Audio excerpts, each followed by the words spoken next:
Hey guys, I've decided to do a very special review of a very special toy. I present to you, from the land of the rising sun, the other side of the planet, too cool for the west, Shinken Oh. Now, for those of you who may not know, this is featured in the 2009 season of the long-time running Super Sentai series, particularly Samurai Sentai Shinkenger, though some of you may also know this as Power Rangers. Now, the Super Sentai series went on for nearly 15 years before ever becoming westernized for us American cowboys, but after 17 seasons, the company behind Power Rangers were faced with a task that was simply too great. This season had a feudal Japan thing going on. The Shinkenger Rangers with spiffy-looking katana mock-ups and have visors on their helmets that look like stylized calligraphy. They live in a feudal mansion. The villains are based on evil Japanese spirits and look so freaky they give our little angels nightmares. The Zords of this season have an origami motif, and then there's a lot of violence in the first few episodes on their own, which guys like myself love to see, but uptight parents don't. This season was so utterly un-American. The producers of Power Rangers didn't even bother with this one. Shinkenger was simply too Japanese, so they skipped it and rebroadcast the original season from the early 90s all over again. That said, Samurai Sentai Shinkenger is fine just the way it is, and personally I love watching it. Moving on. The box Shinken Oh comes in is very sturdy and doesn't bend as easily as some of the packages we have over here. Details of the show's characters and the functions of Shinken Oh are displayed well on all 6 sides. Rather than one sheet of flimsy cardboard with bent plastic and those pesky little plastic wires that have to be untwirled before the toy can be played with, the figures are protected in this big sturdy bunker and kept nice and snug in a firm mold made of softer cardboard. Got some detailed instructions, some warnings regarding the many crevices in the design in which some kid could get their delicate itty-bitty fingers crunched. I love this because it just shows how beautifully complicated this toy is. There are even these lovely little bags for all the parts. Gosh, the Japanese sure are thoughtful. Wasn't this nice of them? All in all, it's a great package, and I have no doubt it'll last for a long time, but it would be pretty stupid to buy this just to play with a box. So, in their first mode, the figures start out as nifty little trinkets that one can carry around with them wherever they go, though they might look pretty stupid doing so. They have a lot of detail, and though they may not look as perfect as they do on the show, the nuances and crevices necessary for the transformations do not take too much away from their look. They are colorful, they are pretty, and they have the same stylized calligraphy seen on the Rangers' helmets, and they even have these neat little stumps that correspond with the origami's shapes. I should let you know that these figures are made from plastics that are somewhat sturdier than what most Transformers are made of over here.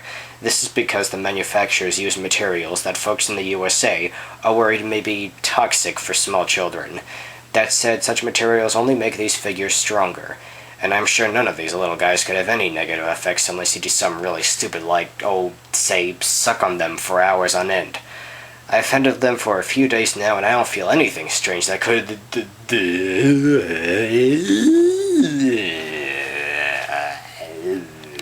Now for the first set of transformations. Let's start with the pink one, Kame Origami.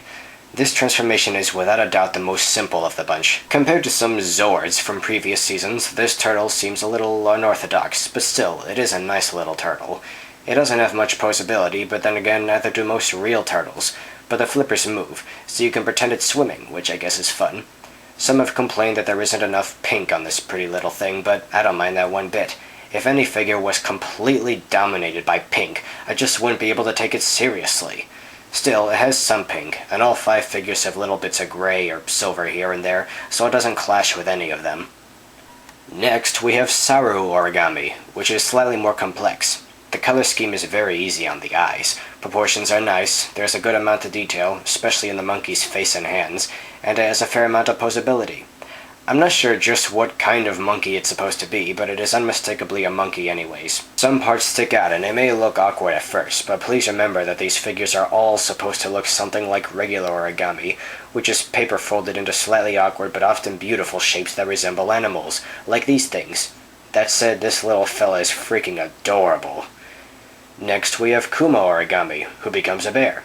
This is where the transformations start getting really fun. Again, not much posability. No part of him other than his bottom jaw and his neck can move. That said, he's still fun and very easy to play with. The colors are nice, and the black, green, and silver complement each other nicely. The proportions are good as well, with a big burly body and fatty looking legs. at least from most angles. Next, we have Ryu origami, probably the most interesting of the whole bunch. This is obviously based on the ancient dragons of the East, with lots of great details, a face that just kicks ass, and a body that really emphasizes the whole paper thing. This figure is more posable than any of the others. His serpent-like body is long and wavy, and you can easily make him look like he's flying. One side reveals a lot of screw holes, but not enough to ruin the figure. Even if these figures were each sold separately and this guy was sold by himself, I definitely want to get this guy first because he's just so well executed. And finally, the leader, Shishi Origami, which cannot sit still. Being at the core of Shinken Oh, this one does have a few details that stand out well in his first mode, but these are needed for the final mode. His transformation is interesting and involves several steps. He has less posability than any of the others, but he is still innovative and is well thought out. Can you guess what he's supposed to be? He is a lion, whose mighty mane takes up half of his body. His proportions are, at first glance, a little awkward, but stylish nonetheless. He is a feisty little fella, and stands proud in leading the rest of the bunch. All of these figures are good, if not great, have lots of detail, and are unique. But now it's time to see how they combine. Kame origami becomes the right arm, Saru origami becomes the left arm, Kuma origami becomes the right leg, Ryu origami becomes the left leg, and to top it off, Shishi origami becomes the body.